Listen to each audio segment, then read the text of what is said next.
На 20 јануари 2022 година, трагично на пешачки премин кај Сити Мол животот го загуби 24 годишната Викторија Николова.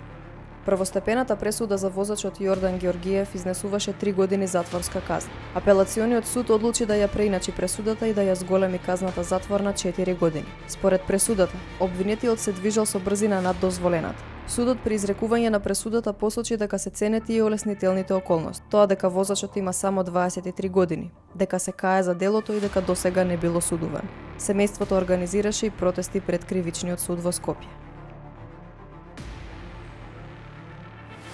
На 4 август 2015 година, силно невреме со порани дождови и бура предизвикаа разорни поплави из влечишта во Тетовскиот регион. Најтешко погодено беше селото Шипковица. Во оваа природна катастрофа загинаа 6 лица, меѓу кои и деца, а неколку други беа повредени. Големите количини дожд предизвикаа излевање на порои и формирање на наноси од кал, камења и урнатини, кои со голема брзина се движеа низ селото. Неколку куќи беа целосно уништени, а автомобилите беа однесени од надојдената вода. Најстрашно беше во Шипковица, каде што свлечиштата буквално затрупаа куќи и дворови, при што загинаа 6 лица. По катастрофата експертите предупредија дека неконтролираното сечење на шумите и слабата инфраструктура го зголемиле ризикот од свлечишта и поплави во овој регион. 7 години по несреќата, жителите се уште не беа обештетени за претрпените штети.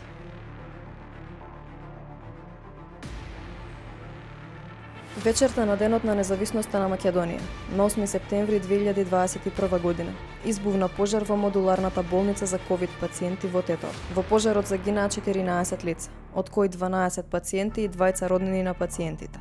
2 дена по пожарот дадоа оставка министерот за здравство Венко Филипчи, заменикот министер Илир Хасани, директорот на Тетовската болница Флорин Бесими и економскиот директор на болницата Арта Нетеми. Според истрагата, пожарот бил предизвикан од продолжен кабел кој се запалил откако бил употребен дефибрилатор на еден од пациентите. Условни казни добија тогашниот директор и економски директор на болницата.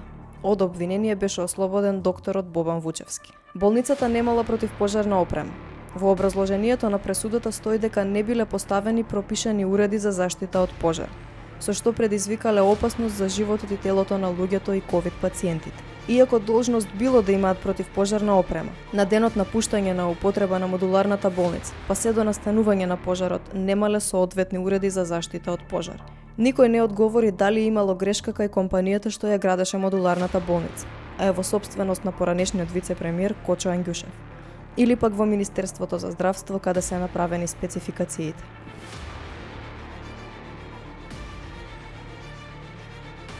На 15 ноември 2014 година, во сообраќај на несреќа животот прерано го загуби 16-годишниот Иван Билински. Роднините со години ја бараа правдата во судските лавиринти за сообраќајката во близина на католичка црква во Скопје. Кога 20-годишниот Дженис Мекик, управувајќи со џип со преголема брзина, го прегази 16-годишниот Иван. Возачот доби првостепена пресуда од 2 години и 6 месеци затвор. Семејството се жалеше, но апелација само ја потврди 2,5 годишната затворска казна изречена во 2017 година. Сепак Врховниот суд ја укина оваа пресуда и го врати случајот на повторно судење, но и по 9 години се уште нема пресуда.